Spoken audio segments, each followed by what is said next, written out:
the last video. Okay, we have done opening the account based on the additional information, that 5 additional information. Okay, so if you look at this answer, semua kita dah tutup except PPE ya. So PPE ni bila tekan calculator tengoknya oh pun dah balance juga, dah tak ada lagi missing item. So kita boleh tutup lah. Tapi sebenarnya soalan ni sangat baik because dia bagi all the information. Let's say lah the question does not tell you about this 2000 depreciation So let's say you have put in all these 3 item and then disposal, and then when you balance off the account, oh there's a missing of 2000 here. So you must know that this 2000 is actually depreciation because we know that PPE depreciated. Okay, normally dia akan bagi missing macam tu, so we have to think ourselves lah. So in this case dia bagi semua, so okay, balance. Now when we have done with the additional information, so next step is we have to look at one by one through our SOP because we want to see the movement. Alright, so we go through one by one from the top. First is PPE. So PPE kita dah settle tadi, IP kita dah settle tadi, BA juga kita dah settle. And then inventory, trade and other receivable. Okay, for this one you need to note down in your question. This is actually working capital changes because you have to remember under the indirect method you have to do 3 adjustment on your net profit figure. One adjustment is non-cash item, second is item that not belong under operating, and the third item is working capital changes. So that's why in here you have to identify, okay, this is a working capital changes, this is also for working capital changes. Okay, so this one we have open the account, so yang ni settle. This one tax juga tadi kita dah buka. Okay, this will be outside this is outside cash flow, kita tak ambil kira kat sini. OSC kita dah buka, ARR tadi kita dah buka. Okay, retained profit ni tidak perlu because the question gave you the net profit before tax. If let's say the question does not tell you the net profit before tax, then you have to open this to find. Okay, nanti saya tunjukkan later on when we finish this question. Macam mana cara nak cari net profit before tax, because to prepare indirect method you need this figure. If the question does not give you 7,800, you have to find it from the retained earning here. So saya akan tunjuk kejap lagi. Okay, borrowing kita tak buka account lagi because tak ada additional info tadi. So kita akan buka di sinilah borrowing. Okay, kecil pula tulisannya. Sekejap. Borrowing. Okay, borrowing is a liability. Of course, BD is on the credit side and CD is on the opposite side. Okay, so borrowing as per the SOP adalah 17,250 and then 5,500 is the CD. Okay, so from 17 to 5,500, so when you balance off your borrowing account, so on the debit side amountnya adalah 11,750. So what is this? You kena tahu when your liability reduce, it means that you pay for that. So this is payment. Okay, payment. So settle this one, we can close the account borrowing. Okay, next item in the SOP. Okay, done. Okay, trade payable, this one is also working capital changes nanti under operating. Tax payable pun kita dah buka account tadi, so settle Now we can look at our cash flow. Untuk masukkan di sini, there are 3 adjustment here. First one is a non-cash item. So, sekejap. Saya letak tajuk dulu. Adjustment. Okay. Okay, saya tulis dekat sini NCI. Just for your reference you don't have to show it in your final account. Ni hanya untuk bila mengajar you saja saya tunjukkan lah adjustment untuk ni. Nah, NCI. Pertama kita adjust untuk NCI. So tadi in the working we have identified this is a loss on fair value NCI, non-cash item, and then we have here gain on disposal is also NCI. Lepas tu ada depreciation tadi lupa ni depreciation is also NCI. Okay. So this is also non-cash item. Kalau kita terlepas pandang, itulah nanti kita punya jawapan tak lengkap atau tak dapat lah. Okay, so kita akan masukkan all this NCI into our cash flow. So, apa tadi? Loss. Loss on fair value of IP tadi kan? Okay, figure dia adalah 700. Okay, loss on fair value IP. Okay, now you have to be very careful.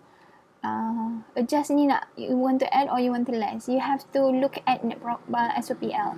So in the SOPL, loss is deducted. So kat dalam cash flow dia kena terbalik, contradict ya. Because you are doing adjustment, you want to reverse back, so it must be contradict. In this SOPL, loss you deduct. Here you have to add. So leave it there. Next adalah depreciation tadi.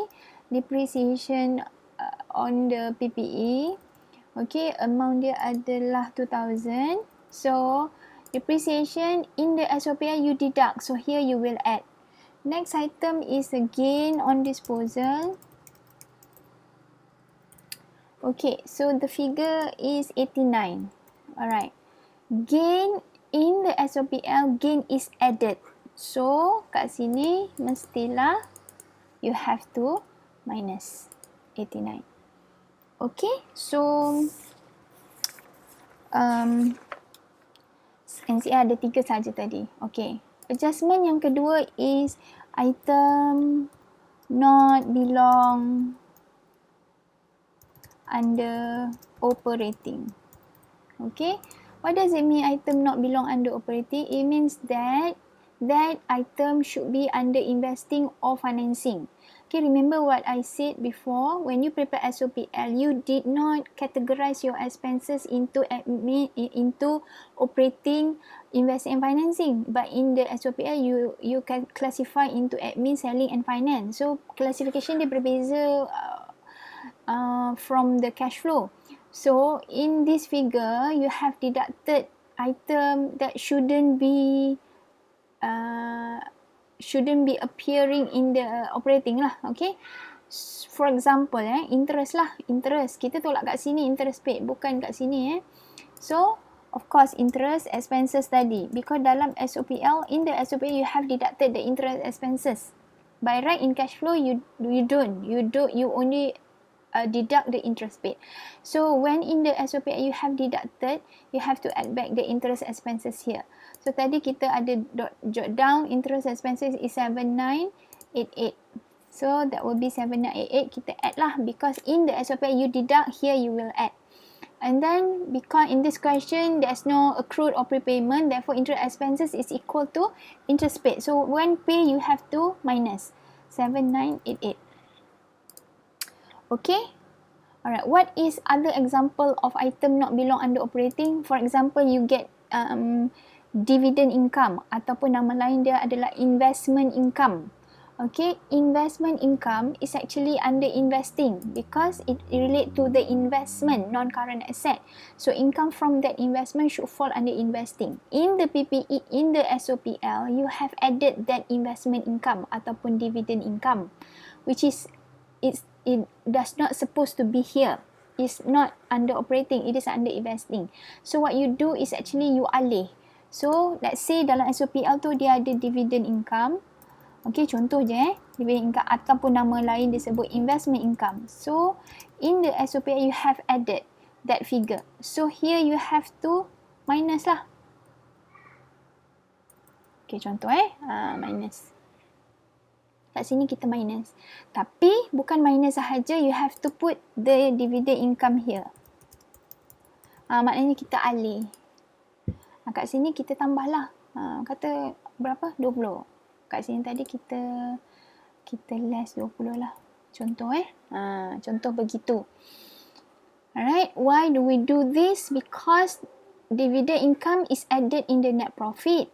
By right, this figure should not be reflected under operating. It should be under investing. So what we do, we reverse, we take it out and then we add under investing. Okay, itu kalau ada. For this question, dia tidak ada. So saya delete semula. Okay, settle. Okay, item yang ketiga ialah working capital changes. So working capital changes is basically item under current asset and current liability sahaja. So current asset except lah tax recoverable ni kita tak ambil kira sebagai working capital because in the cash flow we have shown tax under here. Okay, and then under current liability pun kita tak ambil kira tax lah. Tax kat sini sama kan. Okay, tapi if you have accrued expenses atau under current asset you have prepaid expenses kan, then that will be taken into account under working capital changes. So kat sini ada tiga sahajalah, inventories, receivable and payable. So now you look at here, BD 8,500, inventory 14,900 is the CD. So that means there is an increase. So inventory is asset. When your asset increase, what happened to your bank? Bank is also asset. So inventory asset, bank asset, they are in the same house. So dia kena opposite direction. It's 10 o'clock. When your inventory increase, that means your bank kena decrease. When your receivable decrease, your bank kena increase. Okay. Payable kat sini, kita tak ambil figure kat sini. Sebab tadi, we prepare the payable account. Because dia unique kat sini, dia ada adjustment. Normally kita ambil saja dekat SYP tu, kita compare. But tadi ada transaction di sini, so kita kena ambil yang inilah. So, this is payment because you debit payable, you credit bank. Credit bank means you deduct your bank account. Okay, so there are 3 items. So inventory tadi increase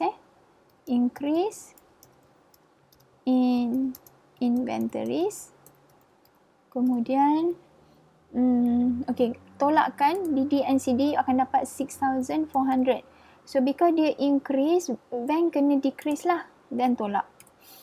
Okay, next adalah trade receivable decrease So decrease in receivable pun boleh lah. Receivable. Okay. So decrease dia kena increase bank. So increase bank by 2,400. Okay. BD, CD bezakan.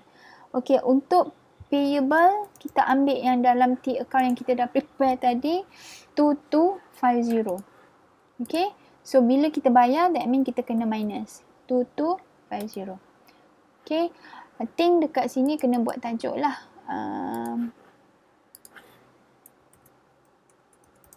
Changes in working capital.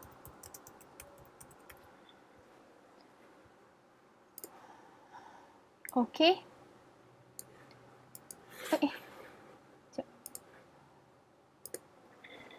Okay, dah dapat yang itu settle So ingatlah, ini sebenarnya tak payah tulis. It's just that saya nak you aware there are 3 things that you have to do. Alright, adjustment for non-cash item, item not belong under operating, and then working capital changes. And then you tolak. Okay, sekarang kita nak transfer dalam question ni semua kita dah ambil kira. So now we look at our working. Okay, kita akan ambil semua yang kita tulis bank kat sini. So bank, IP So when you purchase your IP, bawa investing lah. IP is investment, so purchase. It's important that you write down the purchase of IP. Supaya you tahu that you kena tolak. If you don't like purchase, the word purchase there is okay. It's not wrong.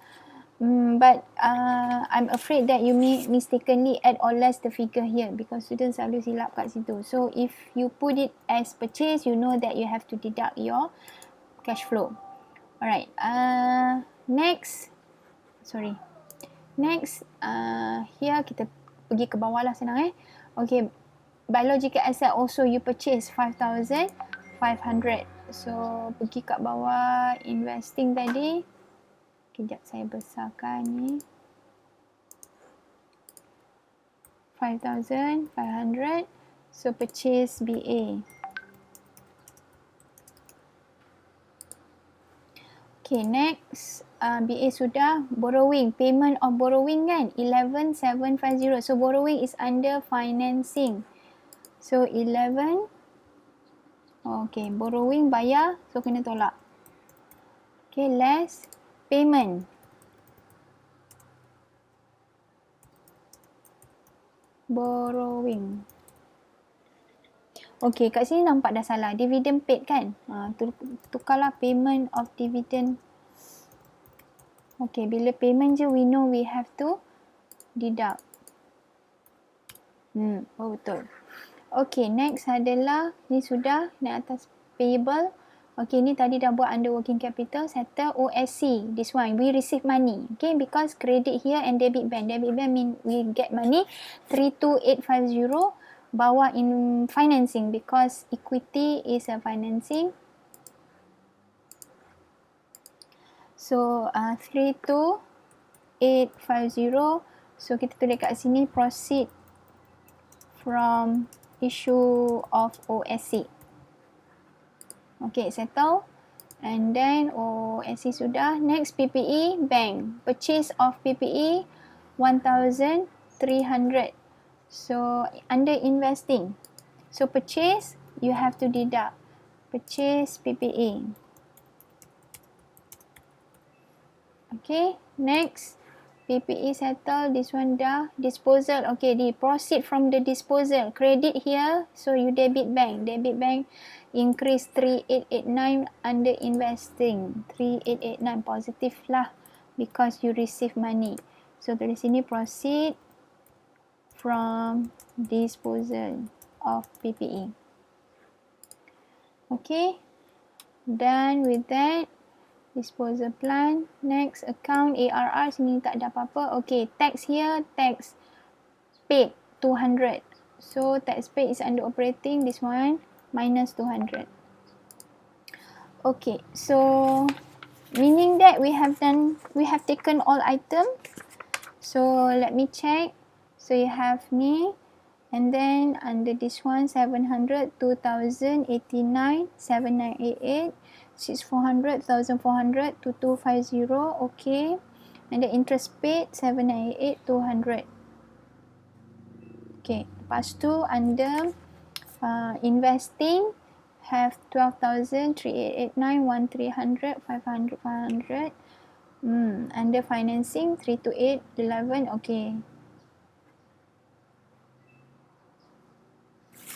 So, dia dah automatic kirakan ke?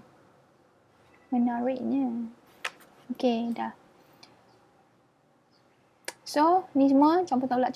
You get 3961 here. And then mesti ada ni lah, net cash flow from operating. And then net cash flow from investing, 1491 negative.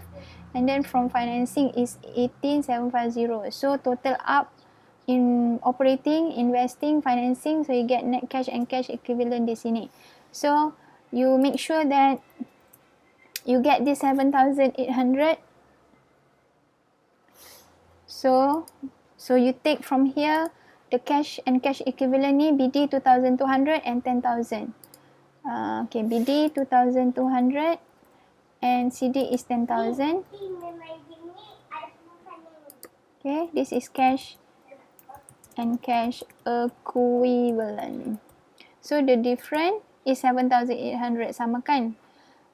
Jawapan dia. Sebenarnya bawah ni tak payah letak pun tak apa sebab dia hanya ada satu item saja. Kalau yang December tu dia ada banyak item, so kita kena total up kan. So this one beginning kita masukkanlah 2,200 and then you add akan dapat 10,000 CD ni. So that's all for the indirect method.